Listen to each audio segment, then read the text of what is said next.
Assalamualaikum warahmatullahi wabarakatuh. Selamat pagi anak-anak Ustadz semuanya. Ustadz semuanya tetap berharap dalam keadaan sehat walafiat, tetap semangat dalam belajar walaupun dalam kondisi yang sedikit rumit di tengah pandemi COVID-19 ini.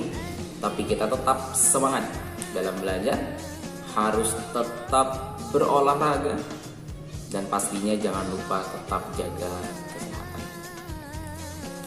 Anak Ustadz semuanya, pada hari ini berhubung untuk pembelajaran bidang studi tidak ada yang tatap muka, oleh daripada itu pembelajaran akan kita lakukan melalui daring dalam jaringan.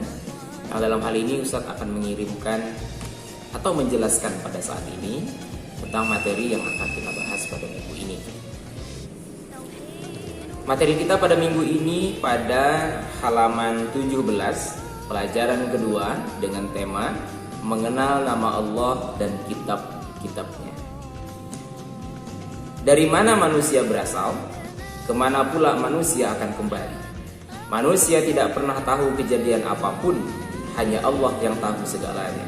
Oleh karena itu, manusia diperintahkan beriman kepada Allah sebagai pedoman bagi orang-orang yang beriman. Allah menurunkan kitab suci untuk dijadikan pedoman hidup. Apa kitab suci dan apa saja kitab suci itu? Simaklah uraian berikut dengan seksama. Pada pembelajaran yang kedua ini, kita akan membahas lebih mendalam tentang mengenal nama Allah dan kitab-kitabnya. Tujuannya agar kita lebih mengenal kepada Allah Subhanahu wa Ta'ala, Tuhan kita, Tuhan yang menciptakan alam semesta. Di sini ada pertanyaan yang menarik. Dari mana manusia berasal? Kemana pula manusia akan kembali? Jawabannya cuma satu, yaitu Allah. Manusia berasal dari Allah Subhanahu wa Ta'ala dan akan kembali kepada Allah Subhanahu wa Ta'ala. Man 'arafa nafsah 'arafa rabbah. Barang siapa yang mengenal dirinya, maka dia akan mengenal Allah Subhanahu wa Ta'ala. Oleh daripada itu, pada pembelajaran kali ini kita akan bahas tuntas tentang Allah dan kitab-kitabnya. Tuhan itu ada satu, yaitu Allah Subhanahu wa Ta'ala. Jika ada orang yang mengatakan ada dua atau tiga, itu salah. Kenapa? Karena Tuhan yang sesungguhnya itu adalah Maha Esa. Anak-anak Ustadz sekarang kan sudah kelas 5, umurnya sudah 11 tahun, sudah diperintahkan sholat.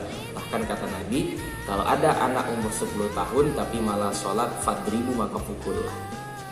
Sekarang kita akan mengenal siapa yang kita sembah di dalam sholat. Anak-anak Ustadz harus meyakini bahwasanya Allah Subhanahu wa Ta'ala itu Esa. Apa itu Esa?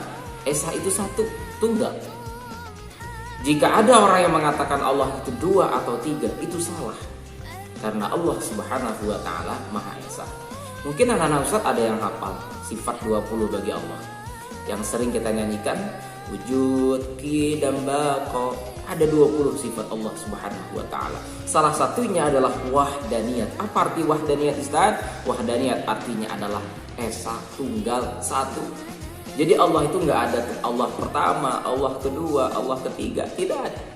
Allah hanya satu, yaitu Allah Subhanahu wa Ta'ala.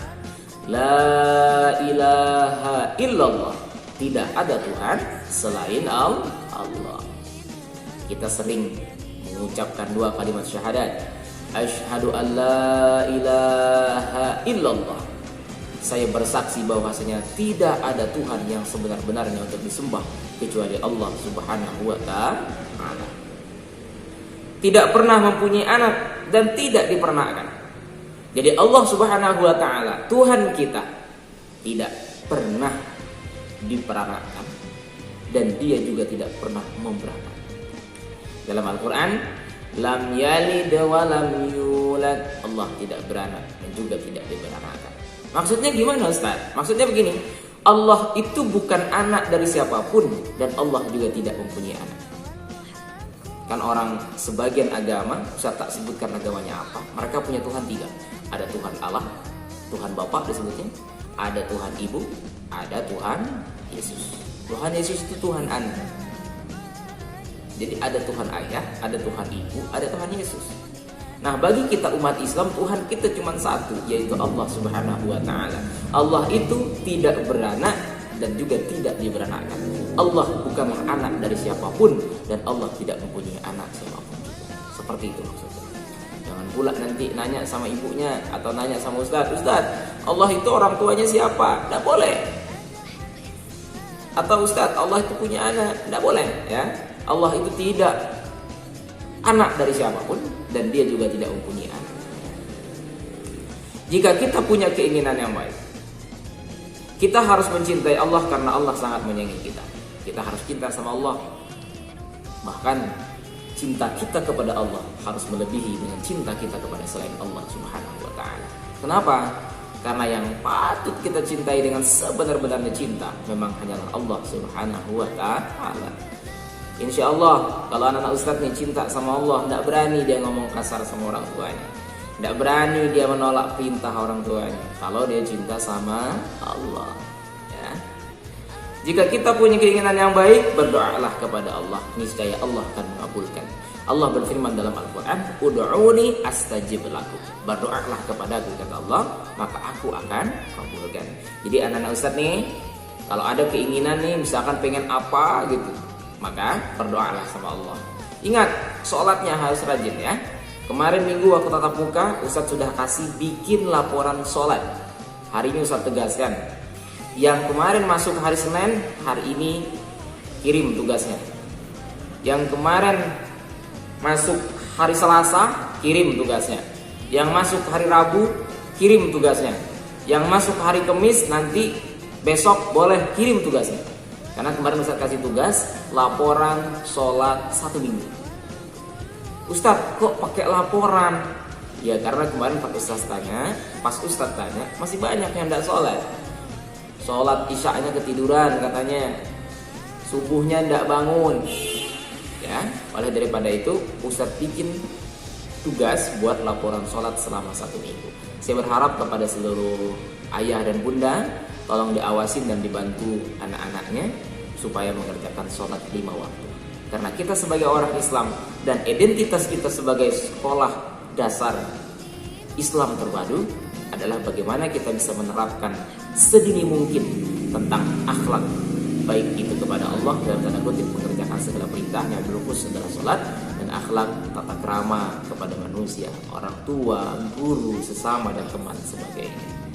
Nah, habis sholat berdoa sama Allah. Habis doa nih, habis sholat nih, berdoa sama Allah. Ya Allah, Ustadz saya tak bisa berdoa pakai bahasa Arab. Tidak apa-apa, anak-anak Ustadz boleh berdoa menggunakan bahasa Indonesia. Yang penting anak Ustadz paham. Berdoa sama Allah. Ya Allah, misalkan minta apa, ya Allah tinggikan nilai saya, ya Allah. Bisa ya. Maka kata Allah, pas astajib lakum, maka aku akan mengabulkan doa-doanya. Untuk mencintai Allah lebih dalam, kita akan membahas nanti ke bawah tentang Asmaul Husna. Allah mempunyai banyak nama. Bahkan ada yang mengatakan tidak terhitung nama Allah itu. Cuman yang tercantum dalam Al-Quran ada 99 nama Allah dalam Al-Quran yang kita sebut dengan Asmaul Husna. Nanti kita akan bahas di pertemuan selanjutnya tentang Asmaul Husna.